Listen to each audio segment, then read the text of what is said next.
जय जय जय स्वामी श्री गोपालाचार्य जी महाराज की जय वृंदावन धाम की जय माँ महारानी की जय जय श्री राधे वक्रतुंड महाकाय सूर्यकोटि समप्रभ निर्विघ्नं कुरु मे देव सर्वकार्येषु सर्वदा। यदि वो सर्वांतरात्मा है तो फिर सुनो, गोपीनां तत्पतीनां च सर्वेषामेव देहिनां योऽन्तश्चरति सोऽध्यक्षः क्रीडने नेह देह भाग। जब वो सर्वांतरात्मा है तो गोपियों के अंदर भी वही विद्यमान है, और यदि वह सर्वांतरात्मा है तो जितने गोपियों के पति हैं उनके हृदय में भी वही विद्यमान है। तो ये बताओ परीक्षित कि गोपियों में भी कोई भेद नहीं है, कृष्ण और गोपी में कोई भेद नहीं है, कृष्ण और गोप ग्वालों में कोई भेद नहीं है, क्योंकि सबके हृदय में तो भगवान ही विराजमान है। तो फिर कैसे वो कर्म बंधन में फंस सकते हैं, कैसे वह किसी अपनी लालसा के लिए इस कर्म में उद्यत हो सकते हैं। अनुग्रहाय भूतानां मानुषं देहमास्थितः भजते तादृशी ही क्रीडा याः श्रुत्वा तत्परो भवेत्। भगवान जीवों पर कृपा करने के लिए ही अपने मनुष्य रूप में प्रकट होकर और अनेकानेक लीलाओं का संपादन करते हैं, जिन्हें सुनकर जीव भगवत पारायण हो जाए, ऐसी ही भावना सिर्फ भगवान में होती है। कहीं लेश मात्र भी उन्हें मनुष्य के सामान्य इच्छाओं के अनुरूप उनमें भावना नहीं बनानी चाहिए, क्योंकि वह जगतपति है, वह जगत गुरु भी है, और वो सर्वांतरात्मा भी है, वो योग योगेश्वर भी है, वो ईश्वरानाम ईश्वरः भी है। तो ईश्वरेश्वर भी वही है, योग योगेश्वर भी वही है। तो उनसे ये कोई भी भिन्न नहीं था, ये तो उन्हीं की अभिलाषा थी गोपियों की कि मुझे मेरा कन्हैया इस रूप में प्राप्त हो, सोई वो उस रूप में प्रकट हो गए। ये यथा मां प्रपद्यन्ते तांस्तथैव भजाम्यहम्। जो मुझे जिस रूप में याद करता है परीक्षित, मैं उसे उसी रूप में प्राप्त कर लेता हूँ, मैं उसे उसी रूप में प्राप्त हो जाता हूँ। बड़ी रहस्यात्मक बात है। यदि समझ में आ गई तो भगवत दर्शन दूर नहीं, और नहीं समझ में आई तो जिंदगी भर कर्म करते रहो, उसी के बंधनों में बंधते रहो। वे उनकी योग माया से मोहित होकर ऐसा समझ रहे थे कि हमारी पत्नियां हमारे पास ही हैं। किसी भी गोप ग्वाल को ये एहसास ही नहीं होता कि उनकी पत्नियां उनसे दूर हैं। यही भगवान की माया शक्ति है। ब्रह्मरात्र उपावृत्ते वासुदेवानुमोदिता। जिसकी जैसी भावना होती है उसी के अनुरूप ही प्रकट हो जाते हैं। पूज्य तुलसीदास बाबा कहते हैं, जाके रही भावना जैसी प्रभु मूर्ति देखियतिन तैसी। ज़रा इसके गंभीर विषयों पर भी कुछ दृष्टिपात करें, जिससे महारास के तत्व की विश्लेषण में बड़े बड़े विद्वान अपने आप को शिथिल मानते हैं, कमज़ोर मानते हैं।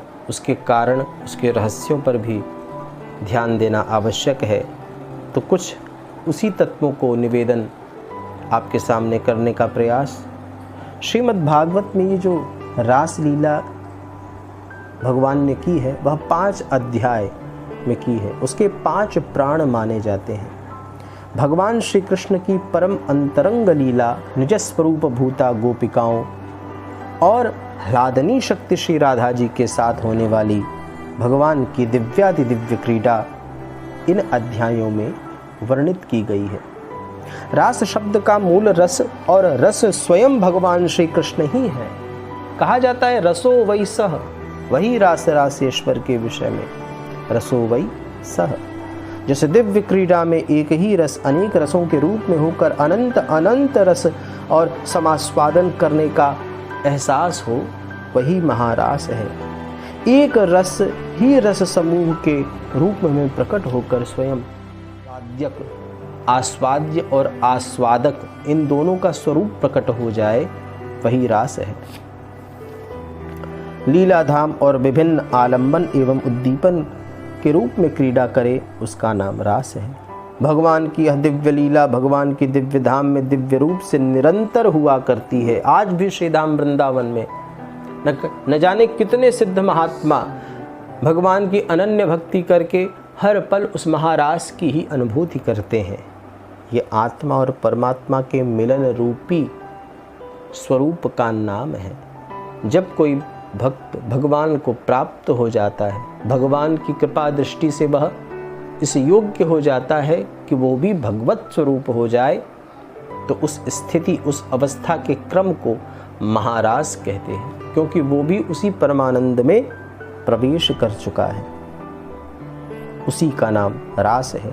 भगवान की यह दिव्य लीला भगवान के दिव्य धाम में इसी कारण से दिव्य निरंतर रूप से हर पल होती रहती है। यह भगवान की विशेष कृपा से प्रेमी साधकों के हितार्थ कभी कभी अपने दिव्य धाम के साथ भूमंडल पर भी अवतीर्ण हुआ करती है, जिसको देख सुन एवं गाकर स्मरण चिंतन करके अधिकारी पुरुष रसस्वरूप भगवान की उस परम रसमयी लीला का बार बार आनंद ले सकें और स्वयं भी भगवान की लीला में सम्मिलित होकर अपने को कृतकृत्य कर सकें। इस पंचाध्यायी में वंशित ध्वनि गोपिका के अभिसार, श्री कृष्ण के साथ उनकी बातचीत, रमण श्री राधा जी के साथ अंतर्ध्यान और पुनः प्राकट्य गोपियों के द्वारा दिए हुए वसनासन पर विराजमान होकर गोपियों के कूट प्रश्न का उत्तर, रास नृत्य, क्रीड़ा, जलकेली और वन विहार का वर्णन है, जो मानवी भाषा में होने पर भी वस्तुतः परम दिव्य है।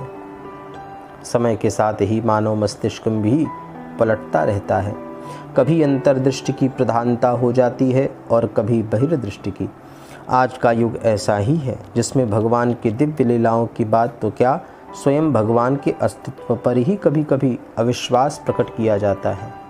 ऐसी स्थिति में इस दिव्य लीला का रहस्य समझकर लोग तरह तरह की आशंका प्रकट करते हैं। इसमें आश्चर्य की कोई विशेष बात नहीं है। यह लीला अंतर्दृष्टि से मुख्यतः भगवत कृपा से ही समझ में आती है। सोई जानहि जहि देव जनाई, जानत तुम ही होई जाई। ये भक्ति परंपरा का सबसे बड़ा सिद्धांत है। जब तक भगवत कृपा पात्र नहीं होता, तब तक भगवत कृपा संभव नहीं है। भगवत कृपा से ही यह समझ में आती है। जिन महात्माओं ने इसका अनुभव किया है वे धन्य हैं, और उनकी चरण और देही से भिन्न विषय है। इसका भेदभाव केवल प्रकृति के राज्य में होता है। अप्राकृत लोक में, जहाँ की प्रकृति भी चिन्मय है, सब कुछ चिन्मय ही होता है, वहाँ अचित की प्राप्ति तो केवल चित विलास और भगवान की लीला की सिद्धि के लिए ही है। इसलिए स्थूलता में, या यूँ कहिए कि जड़ राज्य में रहने वाला मस्तिष्क जब भगवान की अप्राकृतिक लीलाओं के संबंध में विचार करने लगता है, तब वह अपनी पूर्व वासनाओं के अनुसार जड़ राज्य की धारणाओं और कल्पनाओं और क्रियाओं का ही आरोप उस दिव्य राज्य के विषय में करने लगता है। इसलिए इस दिव्य लीला के रहस्य को समझने के लिए असमर्थ हो जाता है। यह रास वस्तुतः परम उज्ज्वल रस का एक दिव्य प्रकाश है। जड़ जगत की बात तो दूर, ज्ञान रूप या विज्ञान रूप जगत में भी यह प्रकट नहीं होता। और अधिक क्या कहें, साक्षात चिन्मय तत्व में भी इस परम दिव्य उज्ज्वल रस का लेशाभास नहीं देखा जा सकता। इस परम रस की स्फूर्ति तो परम भावमयी श्री कृष्ण प्रेम स्वरूपा गोपी जनों के मधुर हृदय में ही प्रकट हो सकता है, प्रकट होता है। इस रासलीला के यथार्थ स्वरूप और परम माधुर्य का आस्वाद उन्हीं को प्राप्त होता है। दूसरे लोग तो भाई इसकी कल्पना भी नहीं कर सकते। भगवान के समान ही गोपियों का परम रसमयी और सच्चिदानंदमयी ही है साधन।